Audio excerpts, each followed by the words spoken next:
Man, this conference, I've been, in 21 years, I've been to as many C3 conferences as I could be to. I don't think I've missed a global conference in that time. And this has been the best one, I think. I was just messaging someone before and just saying that I feel like the sense of unity, the sense of togetherness, and the sense of future has never been greater.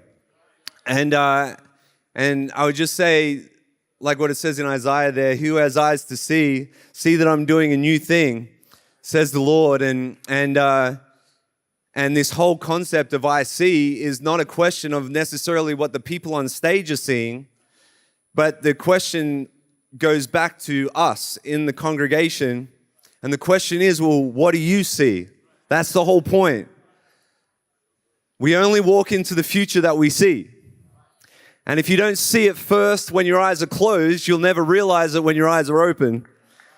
And we have to see and dream together of the future that is going to unfold. And I want you to turn in your Bibles to Judges chapter 6, and we're going to use the story of Gideon here. That is a challenging story to get us not to live a comfortable life, but to be a part of the mission of God that He has across the world, and C3 has an incredible part of that mission. I would argue the most incredible part. And because God is doing something, but not every Christian in every church is about what God is about. Sometimes the things we complain about, God's not complaining about. And sometimes the things we celebrate, God's not celebrating. And we need to make our prayer requests actually align with His. That's why it says, thy kingdom come on earth as it is in heaven. And we often use God to serve us, but really we should use ourselves to serve Him. And I believe it's my calling in life to help initiate or help people see and align with the call of God on their lives. And I know that by the end of this message, that you will see a clearer picture into your calling, that you'll have a greater understanding from the voice of the Lord. And that if some of us in this room have settled, that we would unsettle ourselves to be a part of this mission of what God's doing. But if we're already unsettled, I know that there would be an unsettling in some of us because there's amazing church leaders all across the room here, that we need to take this message home, and so that the people in our congregations would actually step in, would risk again, would believe again, would trust God again, and actually live the lives that God is calling them to. And if we can relate to Gideon, and I can relate to Gideon, because Gideon didn't feel like he was much. And I don't feel like I'm much. I come from a town in east of Melbourne called Traralgon, Trarlgon. It's in Gippsland. It's kind of near Sale, where John Pierce grew up. And the Aboriginal name for Traralgon means the river of little fish. And, I don't know if you're like me sometimes, but I feel like a little fish. I don't feel like I got much. But man, with God, and we got to see that in ourselves. And it's just so awesome to be this. And we need this family. We need these people. We need people around us that believe in us. And for the last, I've been in the movement for 21 years. And I felt celebrated, I felt encouraged, but in the last 15 years, I've been under the ministry of Pastor Lorne and Kelly Tebbett, and I can straight up tell you that they are the greatest people believers ever. Like how they champion people, and this whole idea that the fathers before us will speak into and encourage the next generation. And I don't know if I'm allowed to call myself a spiritual father at this point, but I do want to keep passing it along. I want to. I don't know. I would never say to anyone, hey, like, can you be my spiritual son? I think that's kind of weird. But in my heart, I hope that God would entrust me enough for His most precious commodity, that's people. It's the saints. And so let's read it. Gideon, Judges chapter 6. The Israelites did evil in the eyes of the Lord. A lot of people in Toronto do evil in the eyes of the Lord. And for 7 years, he gave them into the hands of the Midianites. Everybody say, bummer. Okay, because the power of Midian was so oppressive, the Israelites prepared shelters for themselves. So when you read this next part, you can conclude that they were living under their potential. They're in the promised land, but they're not acting like promised people. And whenever the Israelites, so they prepared shelters for themselves in mountain clefts, caves, and strongholds. They literally put themselves in strongholds. Whenever the Israelites planted their crops, the Midianites, Amalekites, and other eastern peoples invaded the country. They camped on the land and ruined the crops. Somebody say ruined. All the way to Gaza, and did not spare a living thing for Israel, neither sheep nor cattle nor donkeys. They came up with their livestock, their tents like swarms of locusts. How many people feel sometimes that the enemy is in a multitude? It was impossible to count them or their camels, just in case you were counting camels. They invaded the land to ravage it. Notice how they weren't stealing the fruit, they were ruining it. They were ravaging it. And Pastor Phil said just yesterday that the devil's a bully and wants to intimidate. When Goliath, he was taunting the Israelites and it paralyzed the whole generation on a hillside.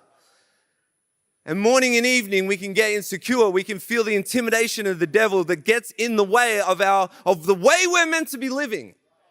That we can live less than what God is calling us to live. And this can happen to pastors.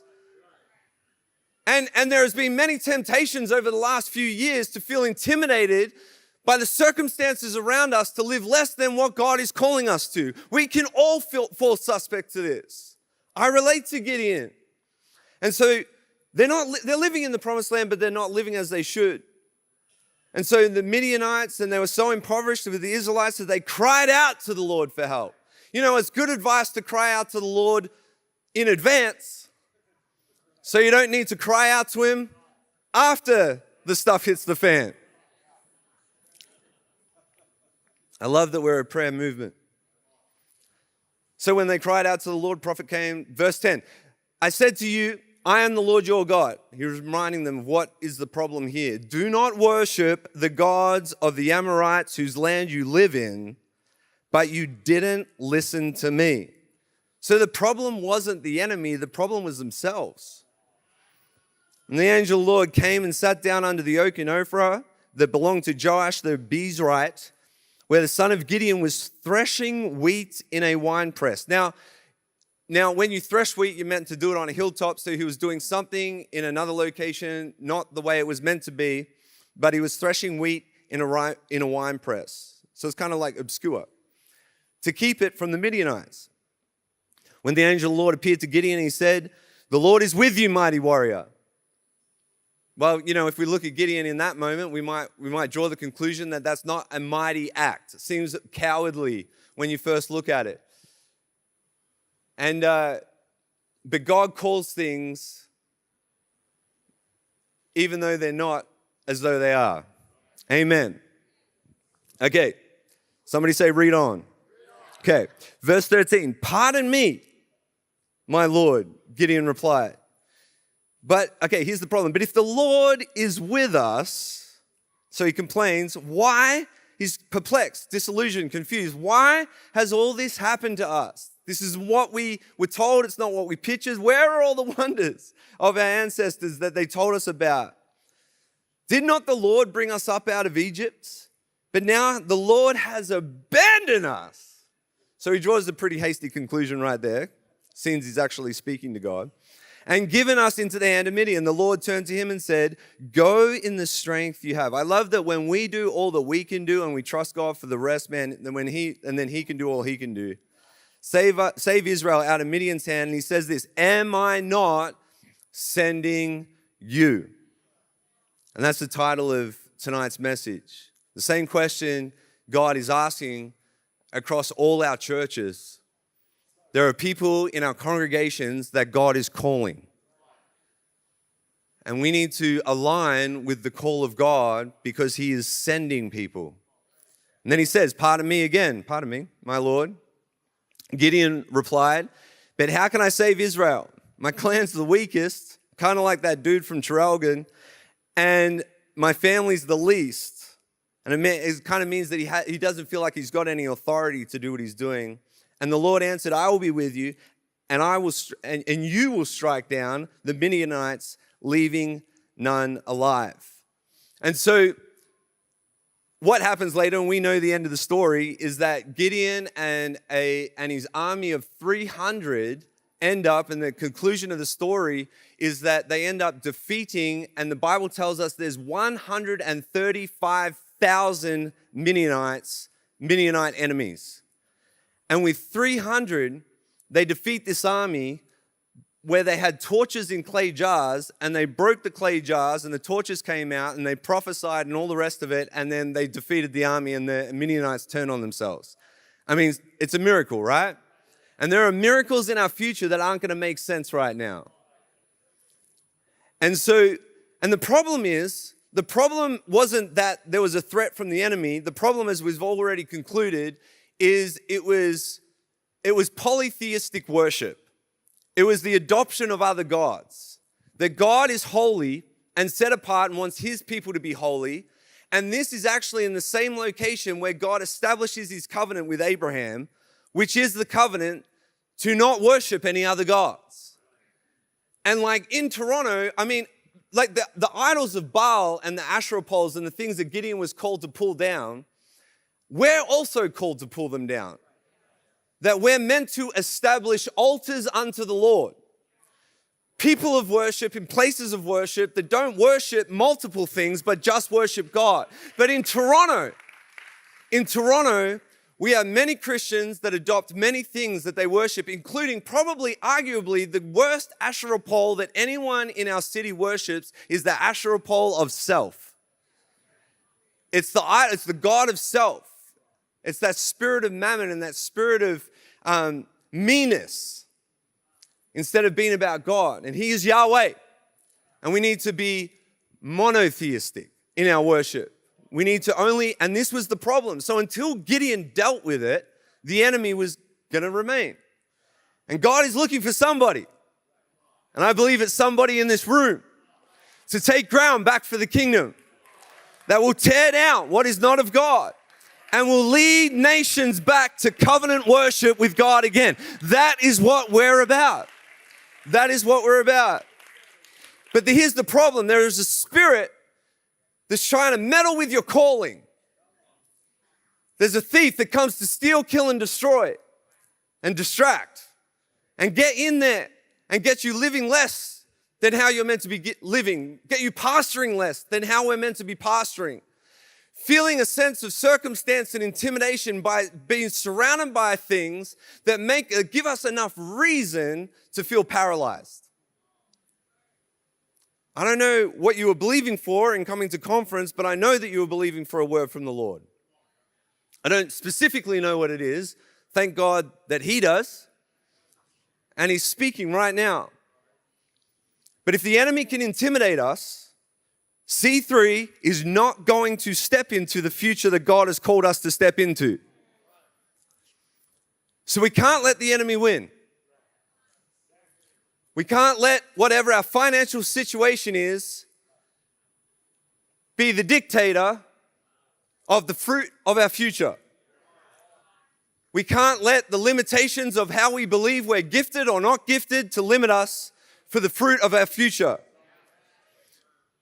And there is a shaking and an unsettling that we can actually discern enough to get us frustrated enough to get us out of the wine press.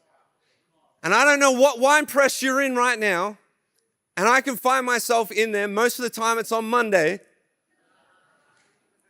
But we can find ourselves in and out of wine presses, and we have to get out of a place of reasoning, get out of a place of calculation, and get to a place of the impossible to continually trust God for what he has for our lives. And so point one is God is calling kingdom people to solve kingdom problems. You and I are kingdom people. And Gideon was frustrated. he had a level of frustration. He didn't know what to do with it. He was trying to do something with it. And his frustration was, part of me, God. I thought when we came into the promised land, I thought it was meant to play out differently than this. And he's looking around and things are not as they should be. And you and I, when we pray to God, frustration is the birthplace of vision. When we need to get frustrated with something, frustration is where vision begins. And when God will put his concerns on our hearts. And as we're worshiping and surrendering our lives to God, he starts to put need on and visions. And it starts with, man, this is a problem that needs to be solved. And I don't know about you, but I want to get about solving God, being a part of what God is trying to solve. There are too many I'll talk about the Western world because I live in North America, but there are too many North American pastors that are frustrated about things that God's not frustrated about. They're frustrated about their income. They're frustrated about their influence. They're frustrated about whatever status and who welcomes them into what green room and other things. And God is like, you don't be concerned about your influence. Be concerned about my influence. And when you get concerned about God's influence, you won't have to worry about your influence. And I need these lessons because I need a reminder that God is trying to solve some problems around the planet. And I don't want to be praying all my prayer requests to God. And if he answers them all, that he wouldn't be answering any of his own. If God is going to answer the vision of our churches, I hope that it's his vision. David was frustrated. He was motivated with frustration. He's like, who is this uncircumcised Philistine? And it caused him to step out amongst the whole multitude of people that were paralyzed by intimidation. And so he stepped out in frustration. It shouldn't be this way. And then Nehemiah was concerned and he was frustrated. He's like, this wall is torn down. This is a place of protection for my people and somebody needs to do something about this. And I remember for me that in 2003, later that year, that I remember there was an altar call and Pastor Chris was laying hands on people on the altar call. It was when, after the 6 p.m. service at C3 SYD, but it was, back then there was a later service. There was an altar call service and Pastor Chris came and laid hands on people and just kind of laid a hand on my shoulder and I fell down in the spirit and I just got in a vision from God. And it was kind of like a crowded airport. And I was standing there and it was as if I was standing next to Jesus. And I didn't think or know that it was Jesus at the time, but all these people were walking by and nobody was turning or looking at or acknowledging Jesus. And then my heart started to bleed. Like what? Like this was, these people need to know you. They need to have connection with you, but they weren't seeing him and they were busy about their lives. And I felt that there was a heart transplant from the heart of God to see people saved. And that people needed to connect. And that's why our church's mission statement is, we exist to connect people to God. And out of this revelation of frustration that there are so many people that are children of God that don't know it. And so we do an altar call after every service, a salvation altar call. We have to do it, not because I'm trying to do something, but because I'm responding from some sort of kingdom frustration. And over 8,000 people in the last 11 years in our church have given their lives to Christ. And it's awesome. And so frustration, agitation will get us moving. My watch even knows when I need to start moving. Like we need to get restless on some things. And it literally says to me that if I haven't done something for a certain period of time, it says, come on, it's time to stand. And I believe that the apple of C3 is saying, come on, church, it's time to stand. It's time to stand. Be up. Get about it. Get unsettled again. So my question to you is, what kingdom frustration do you carry? What problem do you see?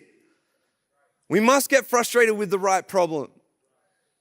Are you frustrated that more youth aren't getting saved, that churches are getting shut down, that family health is deteriorating, that the nuclear family is under constant attack from our society? Are you frustrated that church is not financed at the level it should be? That the creative industry needs to create more kingdom messaging? That disciples must become more effective and that biblical training and literacy is on the decline? The body has many parts and your frustration might be different to mine, but you need to activate your willingness to step out of the wine press. You need to let the frustration on the inside of your spirit become a burden and partner with God in what He's doing. Number 2, we must not let logic and reasoning stop us from obeying God. We can look at Gideon and think, man, that guy was a coward. But honestly, I feel like he gets a bad rap because he was doing something. He was strategic, probably a business guy, I don't know. But he had drawn a conclusion. He's like, listen, something needs to happen. There's got to be some sort of harvest, some sort of fruit. And he concluded, based on the circumstances that were surrounding him, that what I need to do is I need to position myself in a place where I can generate an element of harvest. He was threshing wheat. He was doing something while everyone else was hiding in caves. So I think Gideon is like many people in our churches that are doing something. And it's the place, I would call this like the place of human reasoning. It's a place of, we don't really have to have God in that place. Gideon, he was a man of risk. I mean, if he got caught, it would have been bad. He was doing something. And he had work ethic. He had some sense of expectation. I'm gonna produce a harvest. It was just weird where he was doing it. And so he was trying to do something, but he was trying to do it in his own strength. And God was calling him out of it. And there have been many reasons. I mean, since the pandemic has taught us calculated risk. 6 feet apart, social distancing, sanitize everything. Be careful, protect you. And but since then, there's been so many things that have bombarded senior pastors that's caused us to have some calculated risk around stress management, dealing with anxiety, for sure, balanced living, maybe overextending Sabbath. You know, God worked for 6 days, right? Threats of not being liked, like struggling economy, limited resources, or even just fear of failure. So we mitigate risk. And I felt that there was a disruption in my spirit to risk again, to step out from, I had stepped out from the wine press and we planted a church, but I made another wine press. And what used to be walking on the water now feels like I'm standing in the boat again. And so I got to step out of that boat again. And he reasoned to himself, well, I'll use the wine press. But Gideon needed to trust the warrior that God was calling in him. And God is calling us to a higher level. Okay, sometimes we don't step out because it's hard to do the math. So God's not that good at math. God's math is not our math, it's different. And this is the story of Gideon, is that when God calls him out and he eventually says yes, that God gives Gideon an army. Well, an army steps up. And we know the story that it's 32,000 soldiers. And 32,000 in comparison to 135,000 is still, they're still behind. Would you agree?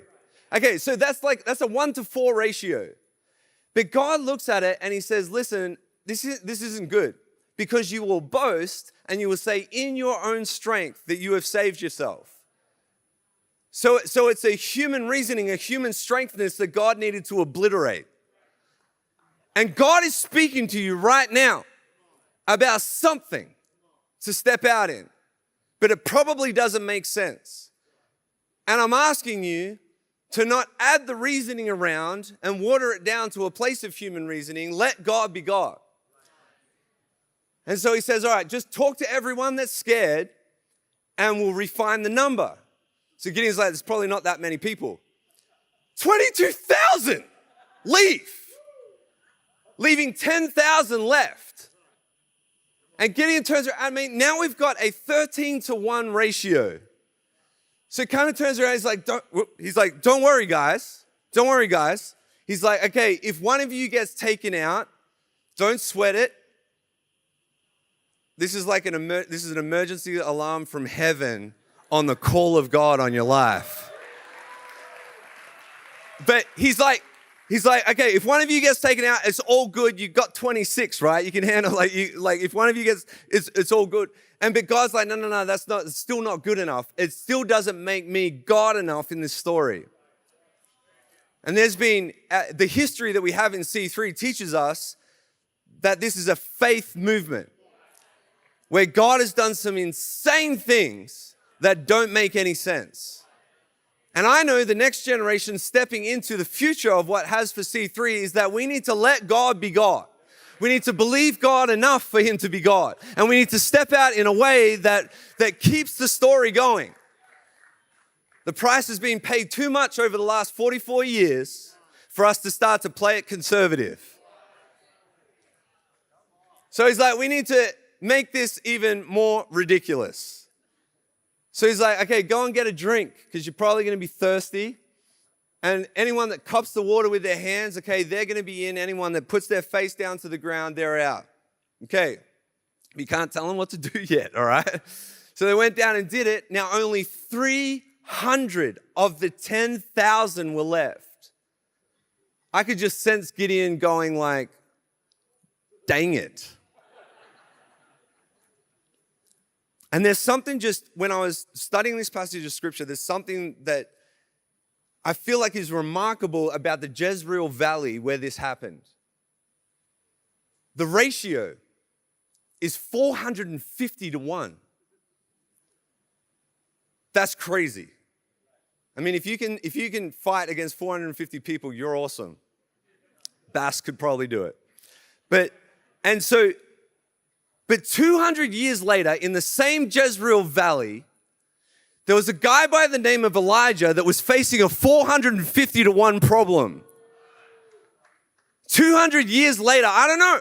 It's not in the text, but I'm just thinking that maybe Elijah, when he was sitting in the position of idol worship again, where people had turned away from Yahweh, and there were false prophets speaking against the holiness of God, that maybe, just maybe, I know I'm extending the text right now, but I think it's cool that maybe that Elijah thought back to the story of Gideon and it gave him a sense of faith for the future. What the decisions that we make don't just matter for us. They matter for generations to come. I don't want people to look back over Sam Picken's life and think, man, that guy really played it safe. Man, he mitigated risk. He was a good dude, and kind of calculated his way through life. Man, he was a really good. He was such a good budgeter. We live for but a vapor, guys. We live for but a. I want to. We're gonna do something, and like so. We have had a couple of stories in the life of our church that we purchased a building. I think we have a photo of it. That was a crazy purchase for our church that actually happened. This one here, these two buildings side by side, this red and brown one here, it was part of a property portfolio. You can leave the image up for a little bit if you want. Part of a property portfolio, and there was other buildings in it. And I'm just going to get the band back up while I tell this story. And so it was $13.8 million to purchase these buildings. And at the time, and this was 2021, just after like all the pandemic and stuff happened, and as we were shopping, we probably didn't even have maybe a $4 million budget. I mean, we tried to be faithful, good stewards and everything, but you know, with what we had in the bank and the lender that wanted to help us, we probably had maybe a $4 million budget to purchase a building. And so we went and looked at one of the buildings in the portfolio that wasn't in the area that God had called us to, and it was around about a $4 million building. And we're looking at it, toured it with some of our team, and Jess was there, and man, it just didn't, we're like, oh yeah, okay, we could do that. I don't really feel like we're meant to be here, and we're trying to reason about how this could be right. Like, you know, and so we're walking through this building, and it was more Jess. But Jess is like, we can't, like, this isn't, just doesn't feel God. And so we knew about these buildings, but we had not even, the budget wasn't there. $13.4 million to $13.8 million.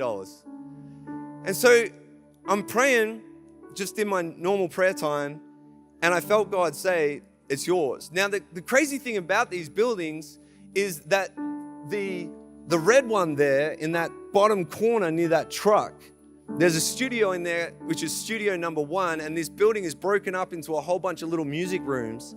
And when we started as a church, we had nowhere to do corporate prayer and to rehearse our band in. But so these were rental rooms that had drum kits and stuff in them. And every single Thursday, we would pray together, whoever would show up, from 7 to 8 p.m. And then we'd do worship rehearsal, and Amanda was there the whole time, doing worship rehearsal from 8 p.m. to 10 p.m. And we did that for 5 years in that building. So we kept looking back at it because we're like, man, we baptized that building in 700 plus hours of prayer and worship. How can this building not be ours? But there was a gap. There was a problem. There was a gap. And so I was like, okay, we just need to own it. We pitched it to the board. This is going to happen. The moment that we pitched it to the board, somebody heard about it and said, hey, I know you're short of the deposit that you need in order to facilitate that purchase. How much are you short? I kind of did some really quick math in my head, and I'm like, we're short $1.2 million. And that person said, I'll give it tomorrow. And I'm like, what? Okay, that's cool. The same week, another person approached us and said, hey, I want you to know that through Vision Builders, that I made a commitment, but I never handed it in because I didn't want to overpromise and underdeliver.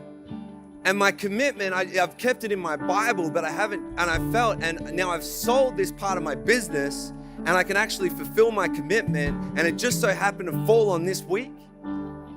And I'm like, you don't have to tell me what it is, like it's all good, but yeah, what is it? And the guy's like, it's $1 million. $2.2 million came in the moment that I decided to step out of the wine press. And I want to turn to your neighbor and say, trust God. Trust God. We're in the middle of it. We've just renovated phase 1 and we've moved our offices in there, and it's all good. The story is still unfolding. The last point, it's just a quick point I want to say, we can't do this without God, and we were never meant to.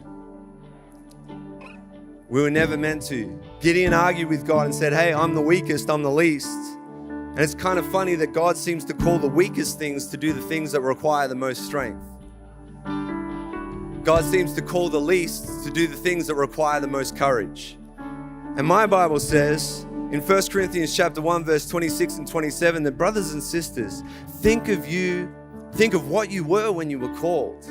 Not many of you were wise by human standards. Not many were influential. Not many were from noble birth.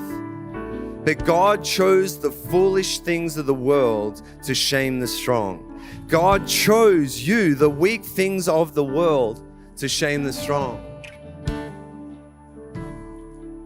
Just close your eyes for a second here. What is God asking you to do? You are a warrior. Might have been wine press circumstances that have taught you that now's not the time to plant that location. But there's a small voice on the inside of your spirit that's saying, hang on a second, now is the time. Well, I can't make sense of it, God. And God's like, hey, the voice is there, trust me. There are people that God is saying, hey, make the decision to step into ministry. You've been working that job and you've had that career path and you have a plan. But God is speaking to you, now is the time to step out. Now is the time to step into the ministry. And we're going to plant hundreds of churches in the years to come, thousands of churches. The need is so great. But churches don't just get started by senior pastors. In churches, there's kids teams, there's worship leaders, there's executive pastors, there's There's people that have the gift of giving to financially resource the church. There's executive assistants, connect group leaders, Bible teachers, youth pastors. I mean, when we're talking about planting hundreds of churches, we're not talking about one profile. And just because we did a church planting altar call last night, you might think, well, where's the altar call for the high-level business guys? It's now. Where's the altar call for the people that have a burden to see children grow up? Not just in some babysitting childcare on a Sunday, but raising up the next generation, the future prophets and prophetesses of the kingdom of God that are now 5 years old. And you've got that frustration that there is an education system out there in the world that seems to be increasingly more liberal, that's causing these small, absorbent minds to be contaminated with things that aren't God. And it's a frustration in you. Now is the time. Own the frustration. And I know it doesn't make sense. It's not meant to make sense. It's time. We live in critical days. Why don't we just all stand to our feet right now?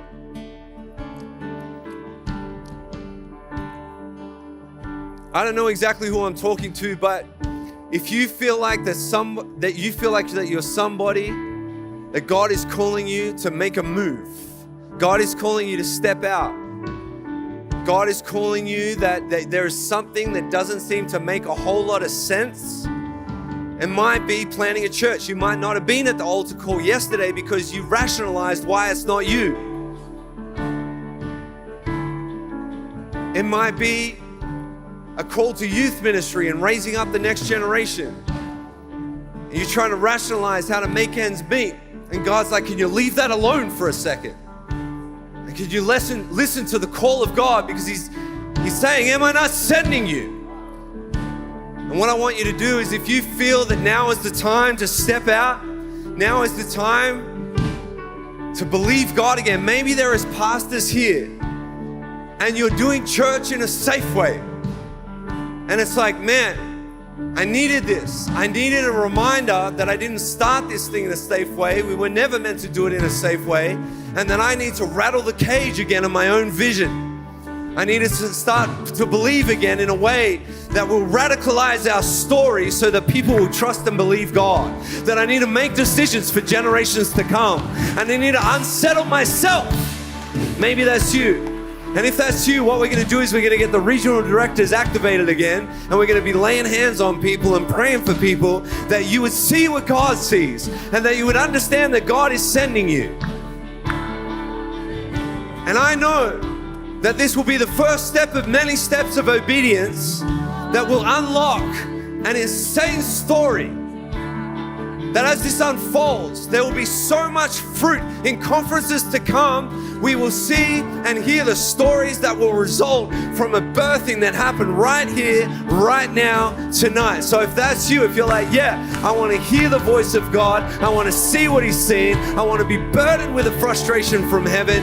I want that to be increasing so I trust God and risk again. I want you to leave your seat and I want you to rush to the front for some prayer right now. Come on, leave your seat.